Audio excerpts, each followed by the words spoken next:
Hello, students. Good morning. Let us start with lesson number 25 today.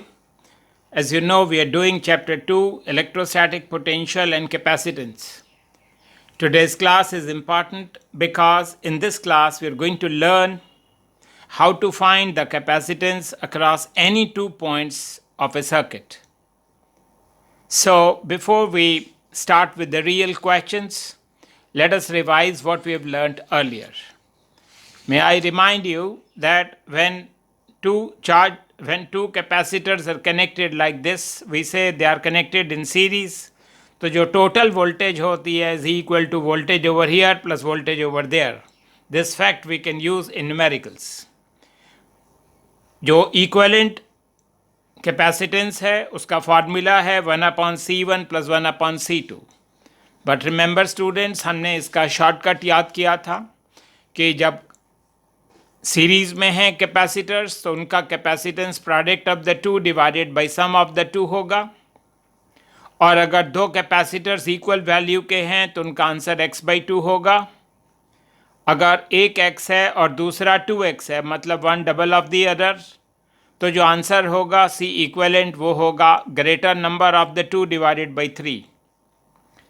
आप जानते हैं कि सीरीज में voltage gets divided in the inverse ratio of the capacitance, उल्टी ratio of the capacitance. जब capacitors ऐसे connected होते हैं तो we say they are connected in parallel, तो इसमें वोल्टेज कांस्टेंट रहती है और इसमें जो चार्ज है वो डिवाइड होता है।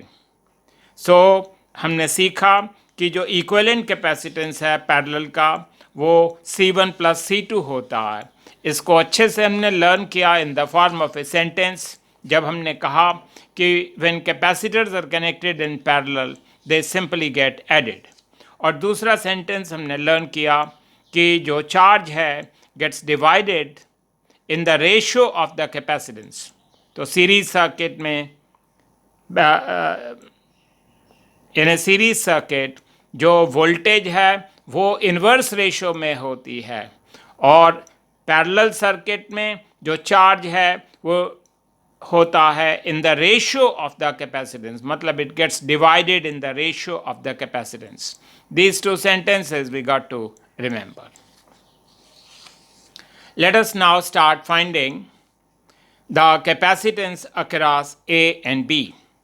हर एक क्वेश्चन में we are going to learn one significant point which we can use in any other question. यहाँ पे we have 1, 2, 3, 4, 5 capacitors, each of value C. इस डायग्राम में दिखाया है that a wire has been connected between these 2 points. जो first point हम learn कर रहे हैं वो ये है कि अगर ये पॉइंट A है तो ये पॉइंट भी A होगा, ये पॉइंट भी A होगा। All points lying on a wire will have the same meaning. आप पॉइंट ये ले लें, वो ले लें, all points will have the same meaning. तो अगर ये A है तो इसको भी A कहा जाएगा। अब ये भी पॉइंट A होगा, ये भी A होगा, all points will be called A। तो जब एक वायर को ऐसे कनेक्ट कर देते हैं तो वी से कि ये जो कैपेसिटर्स हैं दे गेट शॉर्टेड। आप ये समझ लें इन दोनों कैपेसिटर्स की जगह एक कैपेसिटर हो सकता है और a wire has been connected across them, तो वी से कि the capacitors have been shorted.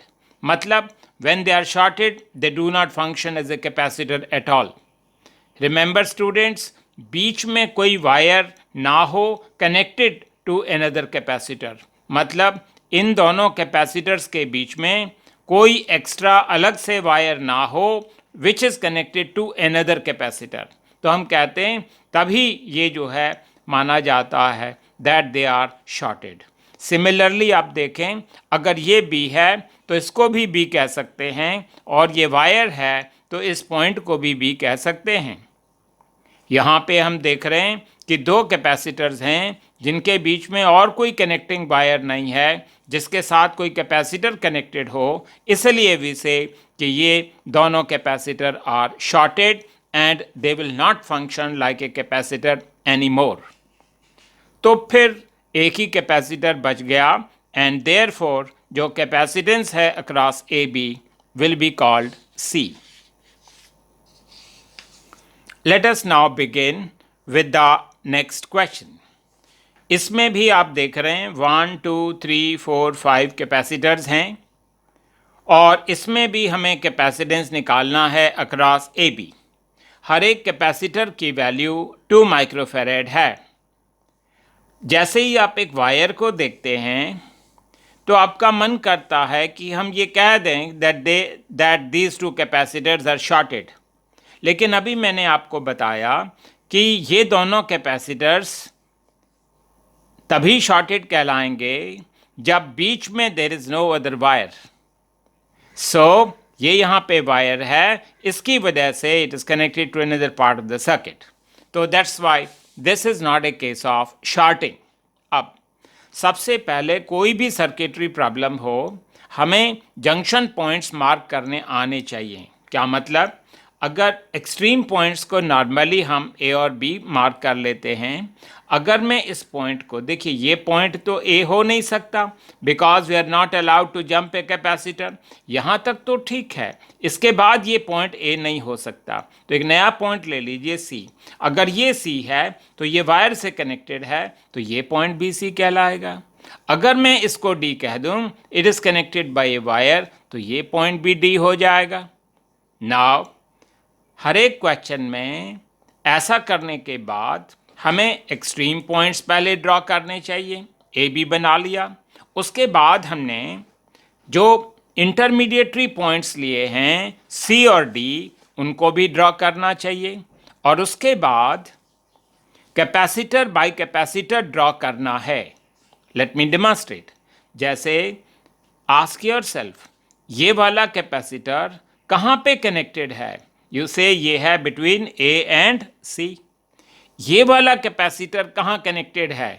ये है बिटवीन सी एंड डी. ये वाला कैपेसिटर कहाँ कनेक्टेड है? Between C and D.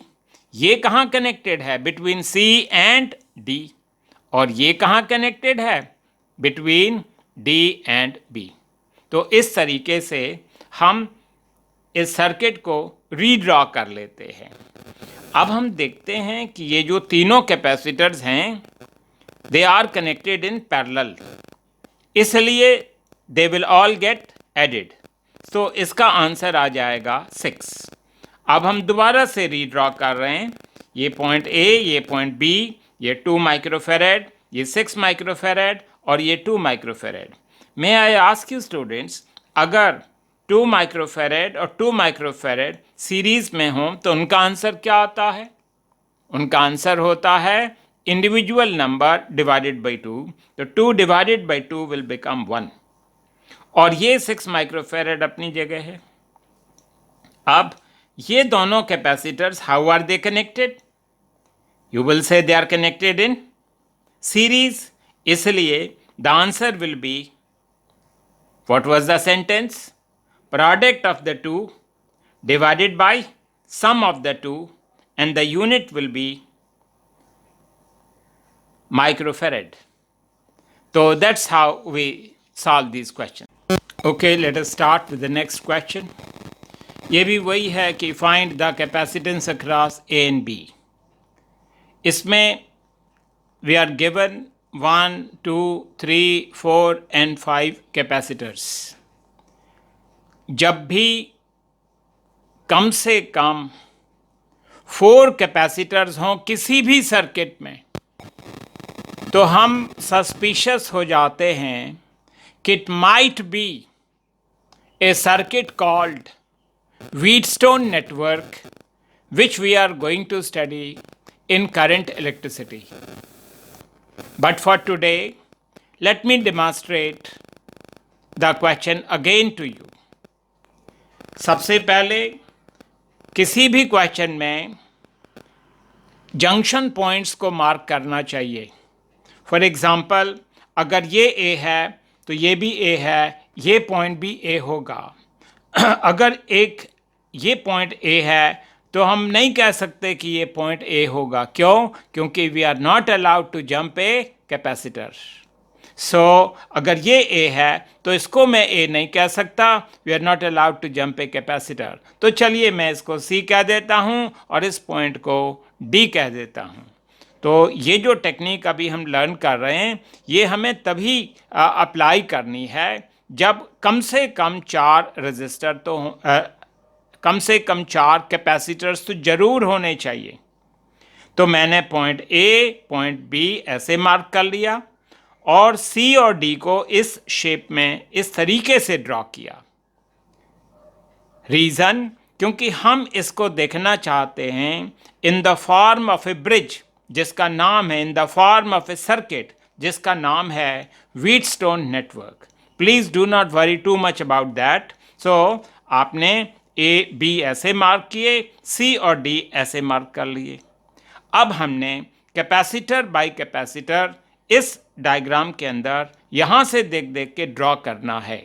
For example 1 microfarad capacitor कहाँ पे कनेक्टेड है? ए और सी के बीच में। ये वाला कैपेसिटर 2 माइक्रोफेरेड का ये कहाँ कनेक्टेड है? ए और डी के बीच में। ये वाला कैपेसिटर कहाँ कनेक्टेड है? सी और डी के बीच में। ये वाला कैपेसिटर कहाँ कनेक्टेड है? बी और सी के बीच में। सिमिलरली ये कैपेसिटर कहाँ कनेक्टेड है? Between B and D.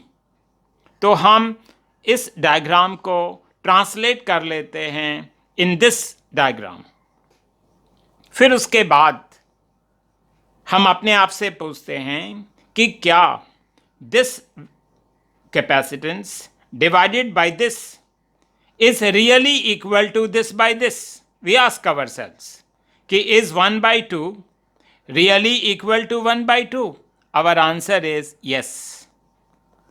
इसका मतलब ये जो व्हीटस्टोन नेटवर्क है ये बैलेंस्ड है। उसका मीनिंग ये होता है कि ये जो central part of the circuit है ये डेड ब्रांच बन जाती है और डेड ब्रांचेस को we never consider. I am repeating again. आपने इस सर्किट डायग्राम को इस शेप में बना लिया। उसके बाद फिर आपने पूछा क्या this divided by this is equal to this by this? अगर आपका आंसर यस है तो इसका मतलब ये व्हीटस्टोन ब्रिज बैलेंस्ड है, और जब ये ब्रिज बैलेंस्ड होता है तो central part of the circuit क्या बन जाती है? Dead branch. तो it is as if not there, इसीलिए मैंने इसको काट दिया है। ये तभी होता है कब? जब ब्रिज बैलेंस हो जाता है, जब ये कंडीशन सेटिस्फाई होती है। अब देखें बिटवीन ए एंड बी एक ब्रांच है जिसमें 2 कैपेसिटर्स हैं, एक 1 माइक्रोफेरेड की, दूसरी भी 1 माइक्रोफेरेड की। एक और ब्रांच है बिटवीन ए एंड बी जिसमें दोनों की वैल्यू 2 है। स्टूडेंट्स, अभी आपने लर्न किया था कि जब 2 capacitors of equal value series में होते हैं, इक्वल वैल्यू के होते हैं, तो आंसर होता है x/2, तो 1/2। यहाँ पे भी ये 2/2 हो जाएगा 1। अब आप देखें ऊपर वाली ब्रांच में कैपेसिटर है 1/2 का, लोअर ब्रांच में कैपेसिटर है 1 माइक्रोफेरेड का। How are they connected? They are connected in parallel, इसलिए they will get added and the final answer will be in terms of microfarad.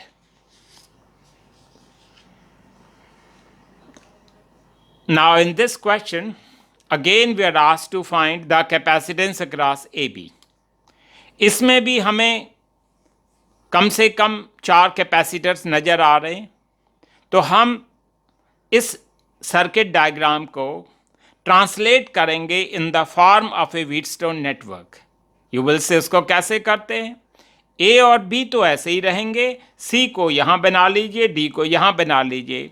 And जैसे अभी लास्ट क्वेश्चन में, previous question में आपने capacitor bye capacitor draw किया था, वही काम इसमें भी करते हैं। जैसे आई आस्क ये वाला कैपेसिटर कहाँ कनेक्टेड है? बिटवीन ए एंड सी। तो अगर ये ए है तो देखिए स्टूडेंट ये भी पॉइंट ए होगा, और अगर ये बी है तो इसको क्या कह सकते हैं? बी।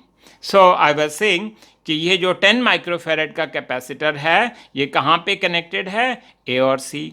ये 5 कहाँ कनेक्टेड है? ए और डी। ये 20 कहाँ है, सी और बी, और ये 10 कहाँ है, बिटवीन डी एंड बी। इतना आसान है इसको ट्रांसलेट करना, और सी और डी के बीच में ये 50 माइक्रोफेरेड का है। अब हमने ये देखना है कि क्या ये जो ब्रिज है जिसका नाम मैंने आपको बताया, क्या नाम था, व्हीटस्टोन नेटवर्क, क्या ये ब्रिज बैलेंस्ड है? तो वो कैसे पता लगाते हैं? We find the ratio 10 divided by 5, is it equal to 20 divided by 10? The answer is yes. इसका मतलब क्या हुआ कि ब्रिज बैलेंस्ड है, और जो central part of the circuit है वो एक डेड ब्रांच बन जाएगी। तो ये ए है, ये बी है, एक ब्रांच है यहाँ पे जिसमें एक कैपेसिटर की वैल्यू 10, दूसरे की वैल्यू 20 है। इसी तरीके से नीचे आप देखें, एक 5 है, दूसरा 10। Students, when you look at these numbers 10 and 20, तो it should strike to you कि one is double of the other, इसलिए इस ब्रांच का इक्विवेलेंट कैपेसिटेंस होगा जो ग्रेटर नंबर है डिवाइडेड बाय 3। इसी तरीके से यहाँ भी one is double of the other, इसलिए answer will be greater number of the two divided by 3। Again फिर से बना रहे हैं सर्किट, ए और बी पॉइंट पहले बना लिए। ऊपर वाली ब्रांच में एक कैपेसिटर 20/3, लोअर ब्रांच में एक और 10/3, और because they are connected in parallel they simply get added, and the answer will be in terms of microfarad. Okay, let's start with the next question. Students, इस question में हमें capacitance निकालना है across A and B. इस diagram को जब आप देखते हो तो इसमें आप देखते हो 2 1 2 1 2 1 2 1 2 1। इस टाइप की प्रॉब्लम को लैडर प्रॉब्लम कहा गया है। करंट इलेक्ट्रिसिटी में भी आप इसी तरह का क्वेश्चन करेंगे और वहाँ पे भी उसको लैडर प्रॉब्लम कहते हैं। तो सबसे पहले let the capacitance across A be called x.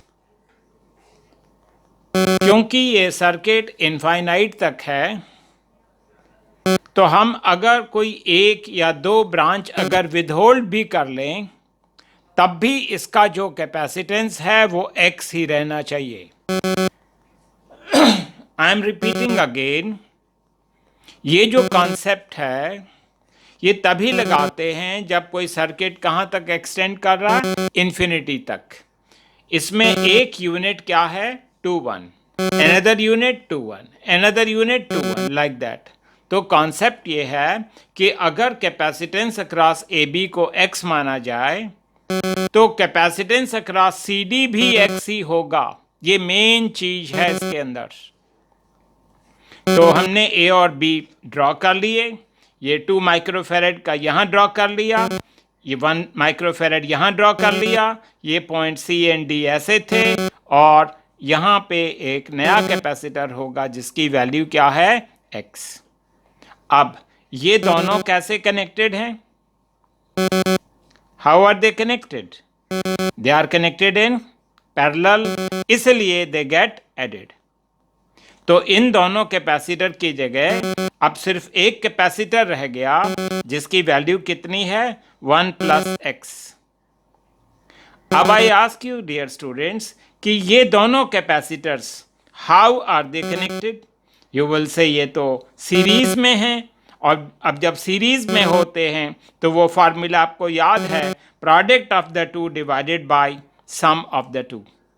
मतलब जो कैपेसिटेंस है अक्रॉस ए बी वो product of the two divided by sum of the two है, और कैपेसिटेंस अक्रॉस ए बी क्या है, x। इसके बाद स्टूडेंट्स हमने क्रॉस मल्टीप्लाई किया, क्रॉस मल्टीप्लाई करने के बाद इसको एक क्वाड्रेटिक इक्वेशन बना डाला, और उसके बाद हमने x की वैल्यू निकाली। यू विल फाइंड कि x की दो वैल्यूज होंगी, एक नेगेटिव वैल्यू आएगी, उसको हमें रिजेक्ट कर देना है क्योंकि कैपेसिटेंस कभी भी नेगेटिव नहीं हो सकता, और जो पॉजिटिव वैल्यू है उसको एक्सेप्ट करना है, and that will be the capacitance across the points A and B. So this was this problem. Thank you.